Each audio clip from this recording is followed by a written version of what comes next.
Hello mga idol, welcome po muli sa ating channel. Good morning, good afternoon, good evening po. Nasa mga kayo panig ng daigdig, lalo na po sa mga OFW kagaya po namin. Yan, shoutout po sa inyo lahat, sa mga kadama o katulong, kasambahay po yan, malapit na po yung Ramadan. Mega lang shoutout po sa inyo lahat. Ingat lang po tayo lagi sa ating mga gawain. Dito po tayo ngayon sa ating taniman. Nabisitahin po natin itong ating taniman. Ayan.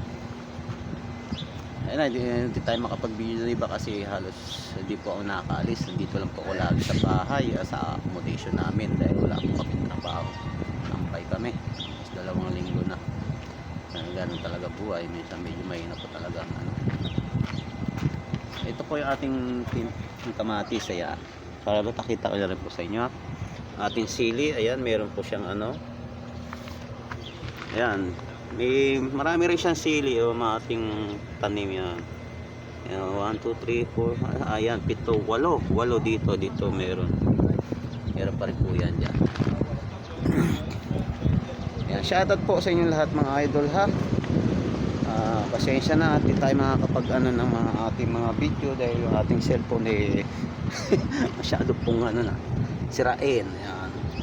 Ilang minuto lang po itinatagal at may nag-blackout na po siya. Kusa na po siyang umihinto. Ayan. Ito po yung ating taniman na kangkong. Ayan. Meron po tayong taniman na kangkong.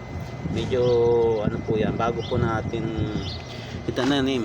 Isang ilang araw na rin. Ayan. Medyo marami na rin po siyang dahon. Siguro mga 4 na araw pa. Ito naman po yung ating gugulayin. Sasaw po natin sa karne ng manok para may ulam na naman po tayo. Ayan, ating mga kamatis. Ayan, kamatis mayroon pa siya. Ayan, ating ampalaya. Ayan. Bago po yan. Ayan, meron din po rito. Ayan. Kasi yung dati po rito nalis ko kasi nga po matagal na po yun, mga ilang buwan na rin po, kaya inalis na po natin. Ayan, wala na siyang dito.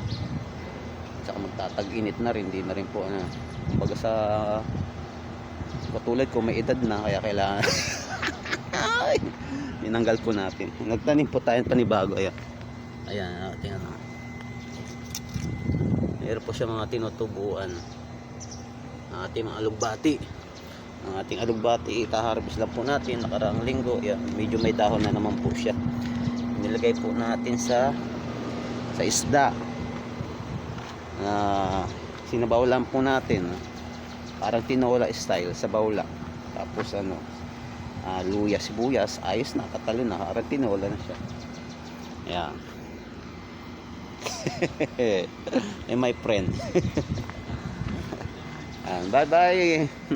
Dito lang po ulit mga kaibigan, mga idol. Thank you po ulit. Paglalaan nyo ng ilang minuto napanood po yung ating video. Ayan. Naway wag po kayo magsawang manood ng aking mga video na kahit medyo maiksi lang po ngayon kasi hindi nga po tayo nakapag video na mahaba-haba. Yan. Ingat, God bless po ulit. Thank you so much po ulit sa mga aking mga subscriber. Thank you so much. Keep safe always.